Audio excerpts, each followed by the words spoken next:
Bismillahirrahmanirrahim.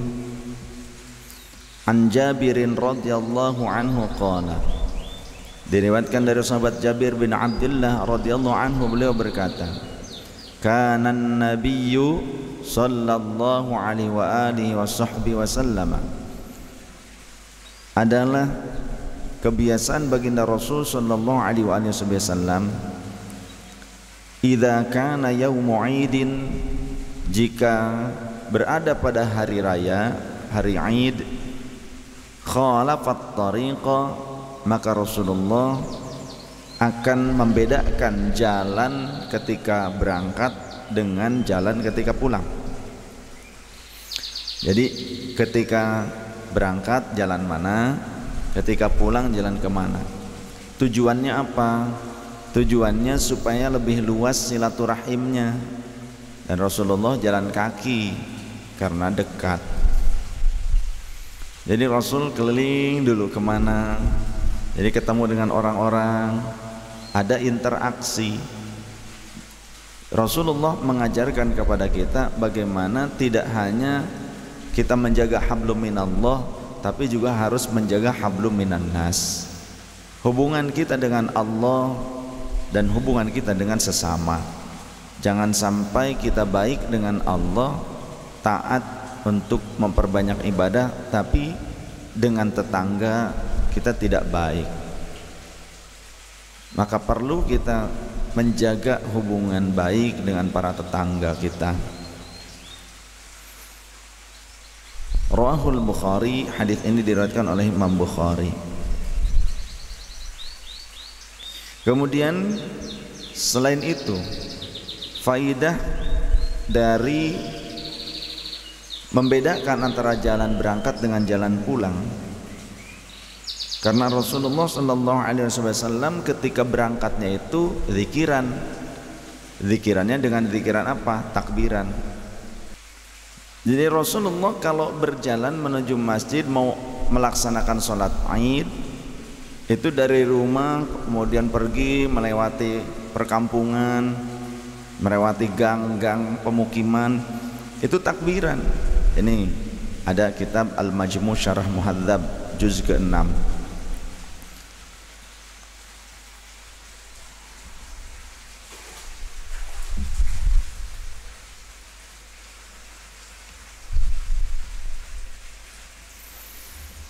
Babut takbiri, ada pada bab takbiran dalam Al-Majmu' Syarah Muhadzab juz ke-6.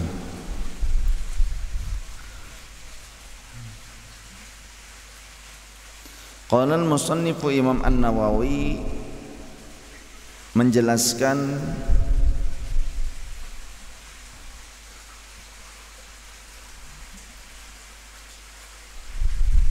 tentang maqalah dari Imam Asy-Syirazi, Al-Imam Abi Ishaq Ibrahim Ali bin Yusuf Asy-Syirazi, yang kemudian juga dijelaskan juga oleh Imam As-Subki, dijelaskan pula oleh Imam An-Nawawi dalam babut takbiri. Qala al-musannif rahimahullah, at-takbiru sunnatun fil 'idaini. Para ulama Syafi'iyah menjelaskan bahwa takbiran itu sunnah di dua hari raya. Lima rawa, karena ada riwayat hadis dari siapa? Dari Imam Nafi'. Karena hadis yang telah meriwayatkan kepada hadis itu siapa? Nafi'un, Imam Nafi', an Abdullah, dari Abdullah. Yang dimaksud Abdullah bin Abbas radhiyallahu anhu. Anna Rasulullah sallallahu alaihi wa alihi wasallam, kata sahabat Abdullah bin Abbas radhiyallahu anhuma, sesungguhnya kebiasaan Rasul sallallahu alaihi wa alihi wasallam, kana yakhruju fil 'idaini, beliau seringkali keluar dari rumahnya di dua hari raya, ma'al Fadl ibn Abbasin, bersama Fadl bin Abbas sepupu Rasul, wa Abdullah ibn al-Abbasin ibn al-Abbasi, dan juga bersama sahabat Abdullah bin Abbas, sama juga sepupu Rasul, jadi adik kakak nih antara Fadl dengan Abdullah. Wa Ali, dan juga sepupu Rasul yang menjadi menantunya yakni Sayyidina Ali. Wa Ja'far, dan juga Ja'far pamannya Rasul. Wal Hasani, dan juga cucu Rasulullah yang bernama Sayyidina Hasan. Wal Husaini, dan Husain. Wa Usamah bin Zaidin, dan sahabat Usamah bin Zaid. Wa Zaid bin Harithah, dan juga Zaid bin Harithah. Wa Aiman ibni Ummi Aiman, dan juga Aiman bin Ummi Aiman. Jadi Rasul keluar bersama keluarganya, bersama sepupunya, bersama menantunya, bersama cucunya, bersama pamannya, bersama anak-anak angkatnya, bersama pembantunya. Radhiyallahu anhum, semoga Allah meridhai mereka semua. Rafi'an sautahu, halnya dengan mengeraskan suara, bit tahlili wat takbiri, dengan tahlilan dan takbiran. Rasulullah keluar rumah jalan kaki, berkeliling di pemukiman hingga nanti bermuara di masjid untuk melaksanakan sholat Aid, berangkat takbiran keliling. Rasulullah takbirannya dan tahlilan bukan cuma takbir doang, bit tahlili wat takbiri, bukan cuma takbir tapi bit tahlili wat takbiri, dengan tahlilan dan takbiran. Mengeraskan suaranya, rafi'an sautahu bit tahlili wat takbiri. Fayakhudhu tariqal haddadina hatta ya'tiyal musalla. Rasulullah mengambil jalan-jalan para tukang pandai besi. Rasulullah mengambil jalan pemukiman lah, sampai ke tempat sholat. Rasulullah terus takbiran bersama keluarganya dengan mengeraskan suara. Di dalam riwayat yang lain, annan nabiyya sallallahu alaihi wa alihi wa sahbihi wasallam, sesungguhnya baginda Nabi sallallahu alaihi wa alihi wasallam, kana yakhruju fil idaini, terbiasa keluar di dua hari raya dari rumahnya, rafi'an sautahu bit tahlili wat takbiri, halnya dengan mengeraskan suaranya, melantunkan tahlilan dan takbiran. Rasulullah mengeraskan suaranya dengan melantunkan tahlil dan takbir. Li'annahu idza rafa'a sautahu sami'a man lam yukabbir fayukabbiru. Li'annahu, karena sesungguhnya hal itu, idza rafa'a sautahu, jika Rasulullah mengeraskan suaranya, sami'a man lam yukabbir, maka orang yang tidak takbiran akan mendengar suara takbiran Rasulullah. Fayukabbiru, maka kemudian mereka akan mengikuti takbirannya Rasulullah, saling bersautan. Jadi banyak orang yang ikut takbiran. Dengan cara seperti itu justru banyak orang yang ikut zikir. Maka dari sini para ulama memahami, ketika bersama-sama kita berzikir dengan cara jahar, tujuannya menghilangkan rasa kantuk dari orang lain yang mungkin kalau zikirannya pelan. Tapi dengan cara jahar semangat, la ilaha illallah, la ilaha illallah. Ya kalau takbiran Allahu akbar, Allahu akbar, Allahu akbar, la ilaha illallah, Allahu akbar, Allahu akbar, walillahil hamd, bukan ilham, walillahi alhamdu, disambungkan walillahil hamd. Ya, jangan sampai salah, walillah ilham, walillah ilham, ya, tapi walillahil hamd, gitu, walillahil hamdu.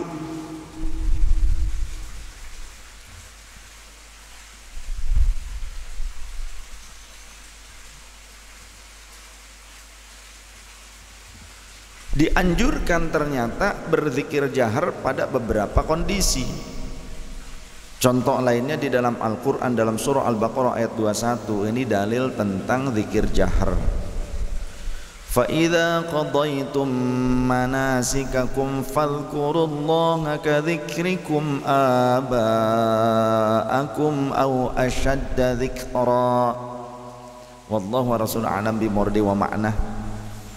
فَإِذَا قَضَيْتُمْ مَنَاسِكَكُمْ فَإِذَا قَضَيْتُمْ maka jika kalian sudah melaksanakan manasikakum, rentetan ibadah haji, ya. Fadhkurullaha kadzikrikum aba'akum, maka serulah oleh kalian Allah Subhanahu wa ta'ala. Kadzikrikum aba'akum, seperti halnya ketika kalian menceritakan tentang bapak moyang kalian. Kalian dengan banter, dengan keras, dengan jelas menceritakan kisah-kisah leluhur kalian. Kalau ngobrol cerita tentang leluhur kan nggak pelan, nggak diam-diam. Bapak saya dulu kakek saya luar biasa. Nggak begitu kan? Cerita, masa cerita lagi cerita, bicara tentang leluhur. Lagi kongko jagongan gitu. Bapak saya dulu loh, iya dia sayang sama saya. Enggak begitu, jahar biasa. Kadzikrikum aba'akum au asyadda dzikra, bahkan berzikir kepada Allah, menyebut asma Allah kalau mau lebih dahsyat daripada kalian menceritakan tentang kisah-kisah leluhur kalian. Kalau kalian bercerita tentang leluhur kalian bisa jahar, kenapa menyebut asma Allah supaya orang lain sadar, supaya orang lain ikutan zikir? Kenapa kalian malu? Gitu. Ini ayat Al-Quran nih, surah Al-Baqarah ayat 200. Biarkan orang lain menyebut kalian gila. Udhkurullaha dzikran hatta yaqulu innakum majnunun. Berzikirlah kalian kepada Allah dengan sebenar-benarnya zikir, bersungguh-sungguh, hingga orang ada yang berkata bahwa kalian itu gila. Biarkan saja. Maka hadis ini kemudian menjadi landasan Imam Jalaluddin Ar-Rumi ketika beliau begitu fana karena cintanya kepada Allah, maka ekspresinya bukan cuma zikir jahar. Sambil beliau bernasyid, sambil beliau itu yanshudu itu mengungkapkan syair-syair pujian kepada Allah, syair kerinduan, syauqiyah itu zauqiyah, rasa yang terdalam, diungkapkan juga dengan ekspresi berputar. Ya, kita kenal dengan istilah whirling, tari sufi. Karena dulu sahabat Ja'far paman Rasul, kemudian juga sahabat Ali dan juga Zaid pernah dipuji oleh Rasulullah sallallahu alaihi wasallam. Ternyata mereka muter. Ada di dalam kitab hadis Al-Wafa bi Ahwalil Mustafa, satu jilid tapi tebal. Jadi ketika datang pamannya Ja'far, wahai Ja'far pamanku, dedegan engkau seperti dedeganku, fisikmu itu seperti aku, ya, keadaan engkau tuh seperti aku fisiknya. Seneng pamannya Rasul Sayyidina Ja'far, langsung muter, ore, begitu ya. Coba muter, olab langsung pusing kalau yang nggak biasa. Makanya belajar fokus. Jadi belajar fokus, atur nafas untuk whirling. Datang Sayyidina Ali, dipuji lagi oleh Rasul. Wahai Ali, kedudukanmu di dekatku bagaikan kedudukan Harun di sampingnya Musa. Sebegitunya dekat antara Nabiullah Harun dengan Nabi Musa, sehingga Nabi Musa menyampaikan proposalnya kepada Gusti Allah supaya Nabi Harun dijadikan sebagai wazir, wakilnya beliau, pembantunya beliau, ya, penolong beliau. Maka Nabi Harun menjadi Rasul itu berkat referensinya Nabiullah Musa. Rabbish rahli sadri wa yassir li amri wahlul 'uqdatam min lisani yafqahu qawli waj'al li waziran min ahli Harun akhi.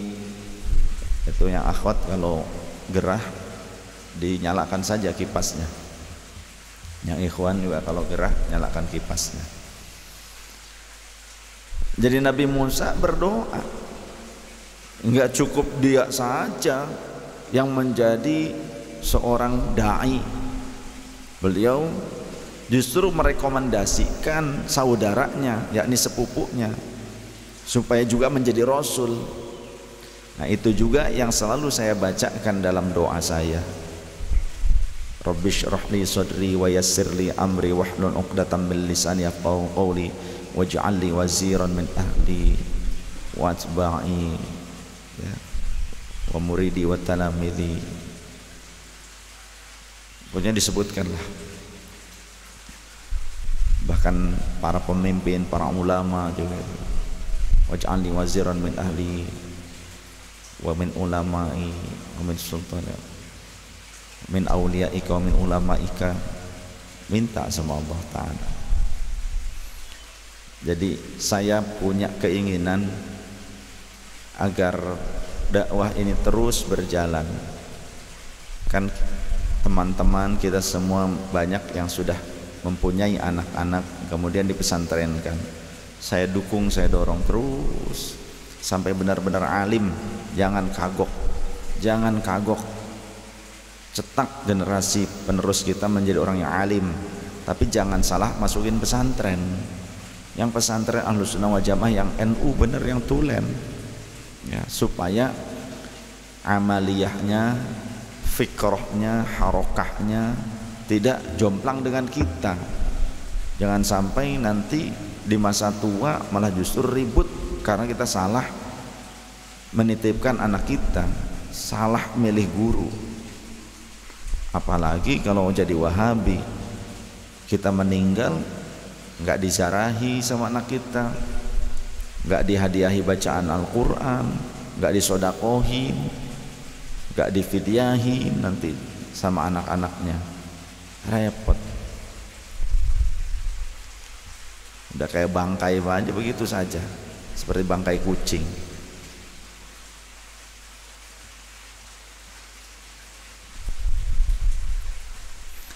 Saya berharap mudah-mudahan perjuangan dakwah ini terus hingga akhir zaman, dilanjutkan oleh generasi penerus kita, oleh dzurriyyah saya, anak keturunan saya, juga dzurriyyah-dzurriyyah Anda semua ikut dalam dakwah mencetak generasi para pejuang Imam Mahdi alaihissalam. Imam Mahdi kan bukan nabi kok pakai alaihissalam. Imam Mahdi itu ahlul bait Rasul. Di dalam kitab Sahihul Bukhari, Sahih Muslim ada keterangan manaqib Sayyidah Fatimah alaihassalam. Begitu ya. Manaqib ahlul bait Rasul alaihimussalam. Toh kita juga ketika mengucapkan sholawat dan salam kepada Rasul juga kita mengucapkan kepada keluarganya. Bahkan ketika sholat kita juga mengucapkan salam untuk kita. Kenapa nggak boleh mengucapkan salam untuk ahlul bait Rasul?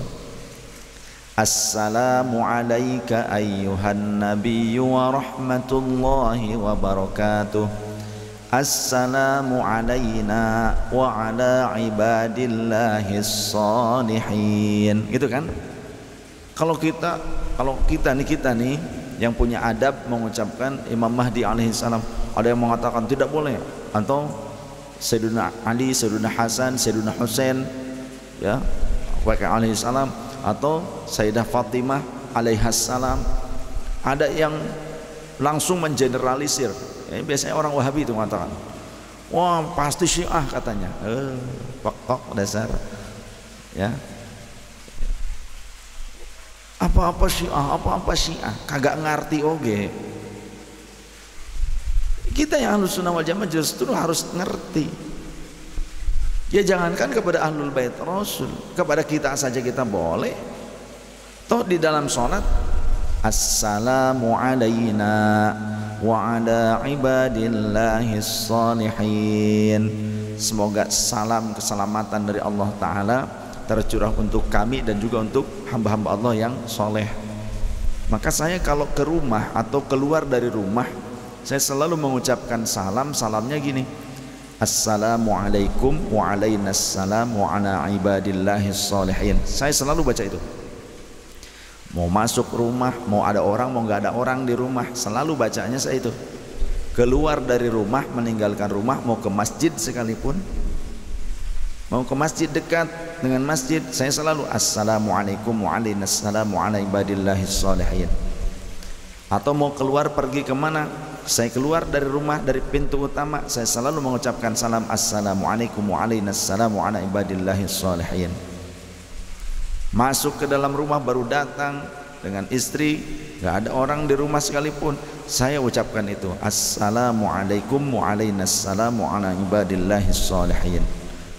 Ada malaikat bukan nabi, bukan rasul, kita sebutkan alaihis salam, gitu kan? Jibril alaihis salam. Malaikat kalau disebutkan namanya kita dianjurkan juga mengucapkan alaihis salam. Jibril alaihis salam, Mikail alaihis salam. Kenapa mengucapkan Imam Mahdi alaihis salam dilarang? Langsung dikategorikan Syiah. Itu orang bodoh. Itu orang bodoh, gak ngerti klausul agama, gak ngerti fan ilmu agama, ya, cabang-cabang ilmu agama, gak ngerti pembahasan agama secara mendetail. Kemudian kita kalau sholawat, Allahumma salli wa sallim ala sayyidina Muhammadin wa ala sairil anbiya'i wal mursalin wa ala alihim wa ashabihim ajma'in. Assalatu wassalamu ala sayyidina Muhammadin. Semoga rahmat, kemuliaan dan juga keselamatan dari Allah tercurah untuk Nabi Muhammad, penghulu kita Nabi Muhammad SAW, wa ala sairil anbiya'i wal mursalin, dan untuk seluruh para nabi dan para rasul, wa ala alihim, dan juga untuk keluarga mereka, wa ashabihim, dan para sahabat mereka, gitu kan? Kenapa tidak boleh? Toh sholawat begitu aja, sholawat dan salam dengan cara redaksinya seperti itu boleh. Assalatu wassalamu ala sayyidina Muhammadin wa ala sairil anbiya wal mursalin wa ala alihi wa ashabihim ajma'in. Ya, mudah-mudahan majelis ini, pesantren ini, walaupun belum jadi pesantren, majelisnya juga belum sempurna, ya, madrasah kita diridhoi oleh Allah untuk mencetak generasi para aulia yang arifin, yang solehin, mencetak generasi ulama ahli sunnah wal jamaah asy-syafi'iyah khususnya, mencetak generasi pejuang-pejuang yang akan ikut berjuang bersama Imam Mahdi alaihissalam kelak di akhir masa. Amin ya rabbal alamin. Mudah-mudahan dijaga, diridhoi oleh Allah majelis ini.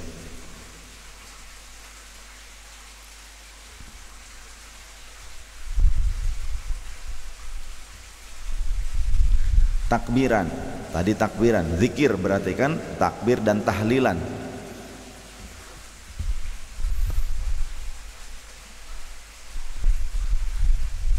Bahkan kaum wanita pun diajak oleh Rasulullah, diperintahkan.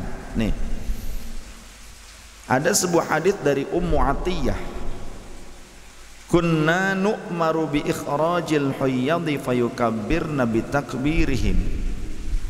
Kami diperintahkan oleh Rasulullah untuk membawa serta keluar rumah wanita-wanita haid fayukabbirna bi takbirihim, untuk bisa bertakbiran bersama mereka kaum laki-laki juga, bersama orang lain. Ini perintah dari Rasulullah. Jadi kalaupun haid zikiran tidak mengapa.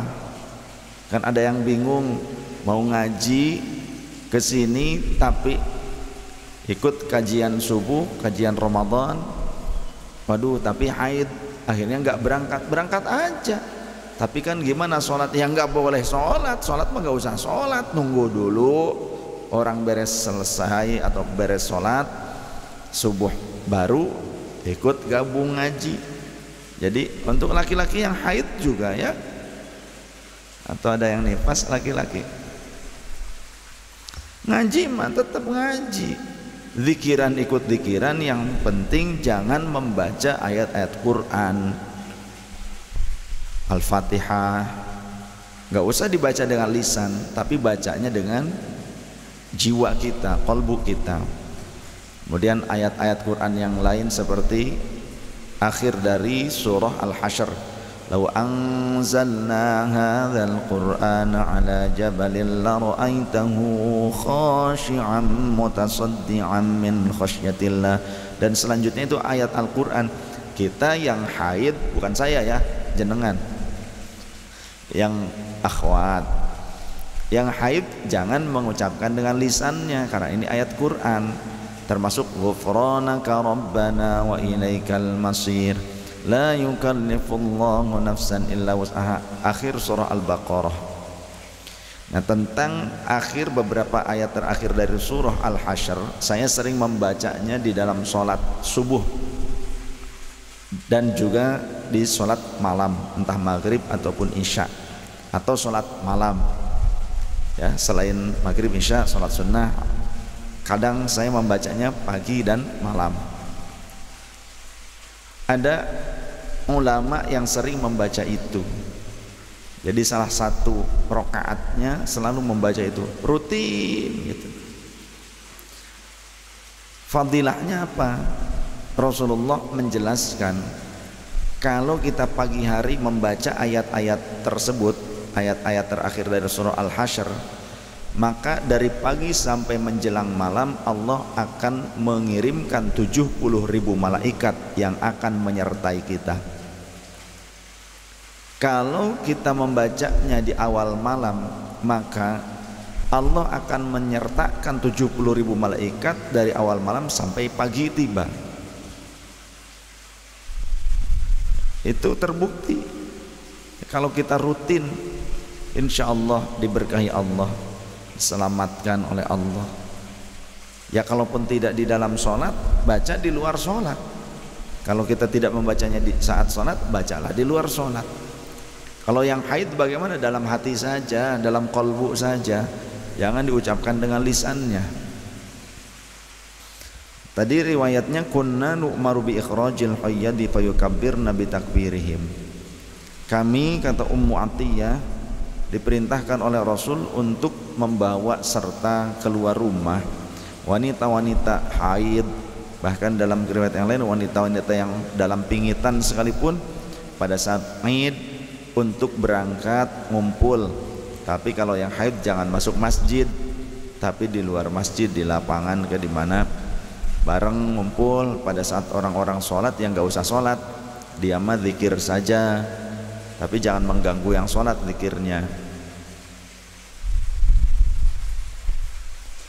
Kaum wanita juga diperintahkan.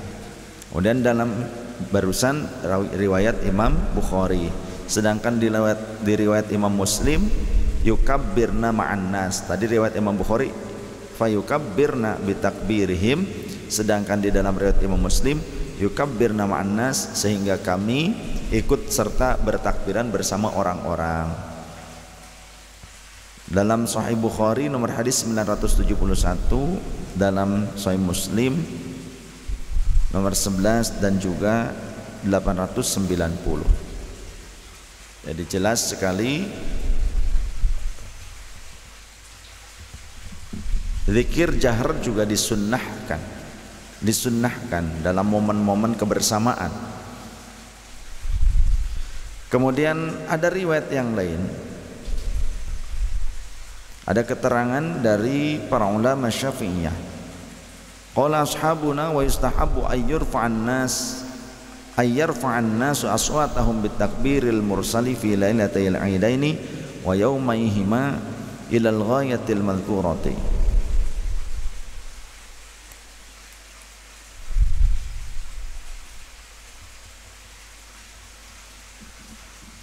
Fil manazili wal masajidi wal aswaqi wat turuqi wa ghairiha fil hadari was safari. Jadi takbiran itu entah di rumah, manazil, tempat tinggal kita, rumah, apartemen, permen, omen, cemen, ya kan pakai men-men sekarang gitu kan. Wal masajid, di masjid-masjid takbiran. Wal aswaq, bahkan di pasar. Jadi kalau kita pada saat hari raya ke mall buka, takbiran aja di mall. Allahu Akbar, Allahu Akbar, Allahu Akbar gitu kan. Nggak apa-apa. Nanti pedagang-pedagang di sana juga ikut takbiran. Ya. Jangan berpikirnya pedagangnya juga sipit-sipit. Nah ini yang sipit-sipit ngaji banyak. Emang kenapa yang sipit-sipit? Barangkali orang non muslim itu mah jadi mana mungkin takbiran. Biarin aja, barangkali orang non muslimnya ikut takbiran. Emang kenapa nggak boleh? Syukur pas dia mengucapkan la ilaha illallah, barangkali dengan keimanan masuk Islam gitu.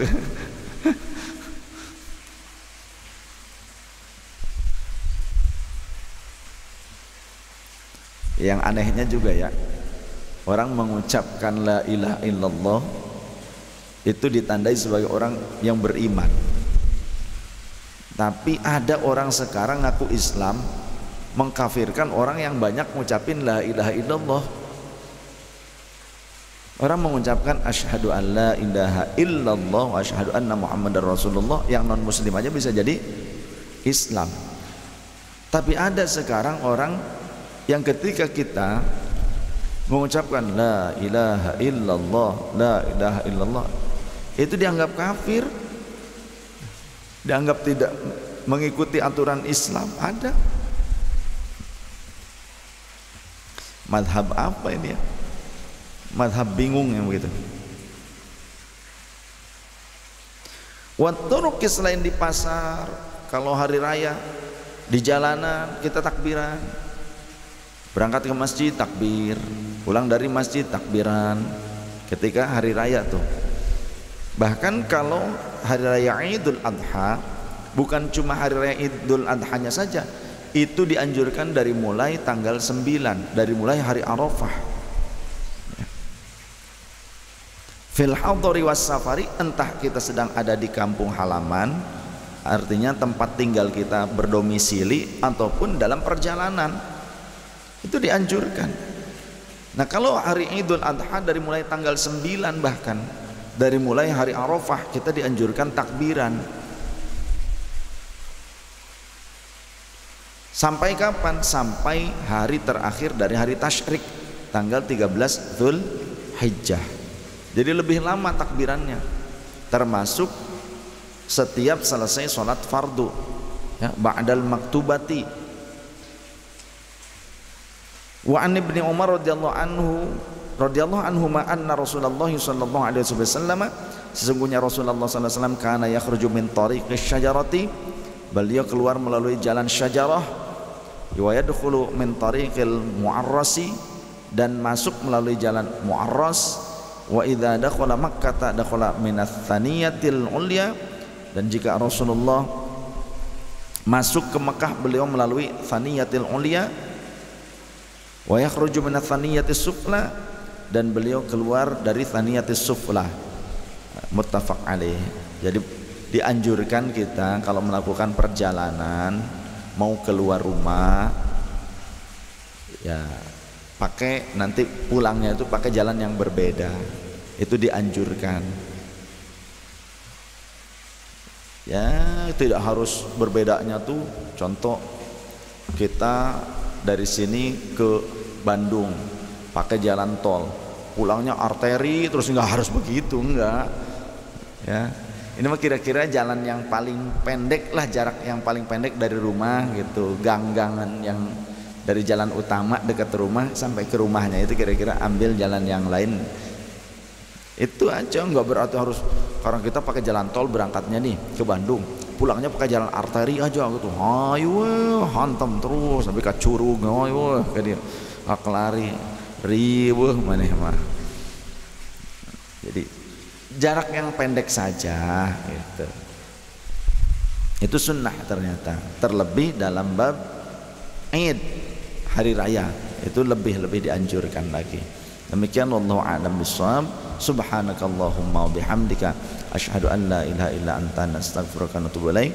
Mohon maaf lahir dan batin. Wallahul muwaffiq ila aqwamit thoriq. Wassalamualaikum warahmatullahi wabarakatuh.